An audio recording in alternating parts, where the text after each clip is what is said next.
Salut, c'est David de la team Mistral. Aujourd'hui, speed review sur les ESC Flycolor 35 ampères.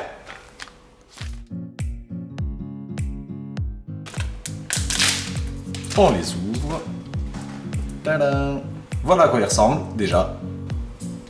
Alors ça ressemble beaucoup au X-Cross 50 ampères que je vous avais déjà présenté en vidéo. Ils sont plus petits, il y a une LED dessus et il y a la télémétrie. Alors qu'est-ce que ça dit au niveau des specs? Comme je vous le disais, c'est du BLLI 32. C'est compatible de 3 à 6S, 35 ampères, maximum 40. Il n'y a pas de bec intégré bien entendu, ce qu'on appelle des ESC opto. Il pèse 6,3 g pour des dimensions de 29 par 14 par 6 mm. Ils ont une LED RGB et il y a la télémétrie. Bon, passons sur les détails, c'est un ARM32 Cortex. Ça fonctionne en 32K. Il y a le one shot, le D-shot, le multi-shot, le méga shot. Il y a installé d'origine le D-shot 1200. C'est des ESC qui fonctionnent en 32 bits, donc si vous voulez mettre des ESC en 32-32 avec votre carte de vol, c'est possible.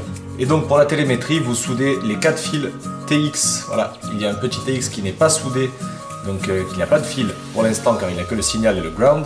Vous soudez ce petit TX, vous soudez les 4 ensemble et vous le mettez sur un port RX de votre carte de vol et vous avez les données des ESC que vous pouvez afficher sur votre OSD. Autre chose positive sur ces ESC, à part la petite taille, c'est aussi les pads de soudure. Avant, vous remarquez sur les ESC, vous aviez les pads donc, qui étaient étamés, donc qui étaient un petit peu métallisés, avec plein de petits trous dessus. Là, on a une couche de cuivre qui est plus épaisse, donc qui accepte plus d'étain et sur laquelle on peut plus chauffer pour que ça soit mieux soudé. Cette couche supplémentaire ajoutée sur les bornes à souder, ils appellent ça le metallizing, et apparemment c'est bien plus efficace et plus résistant. Concernant ces Flycolor, ils existent donc en 35, 45 et 50 ampères. Sur les 45 et les 50, il y a un dissipateur de chaleur en alu. Pour éviter la surchauffe, ceux-ci en 35 ne surchauffent pas beaucoup, mais ils sont plus petits. Depuis les tout premiers Flycolor ESC en One Shot 125, je les utilisais sur mes quads et j'en ai encore sur beaucoup de builds. Ça fonctionne très très bien, il n'y a rien à dire là-dessus. J'en ai cramé très peu et souvent sur des erreurs de ma part ou alors sur un gros crash. Que dire d'autre? Ça me plaît, j'espère que ça vous plaira aussi.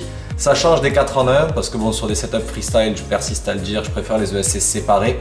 Voilà, on a des bras assez larges pour pouvoir les mettre dessus. Et au moins si on en crame un ou si jamais on en arrache un, ben, on peut toujours le remplacer assez facilement. Je préfère arracher un ESC comme ça et le remplacer, j'en ai toujours en spare dans mon sac.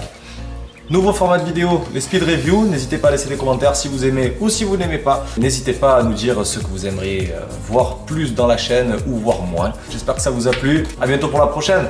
Salut!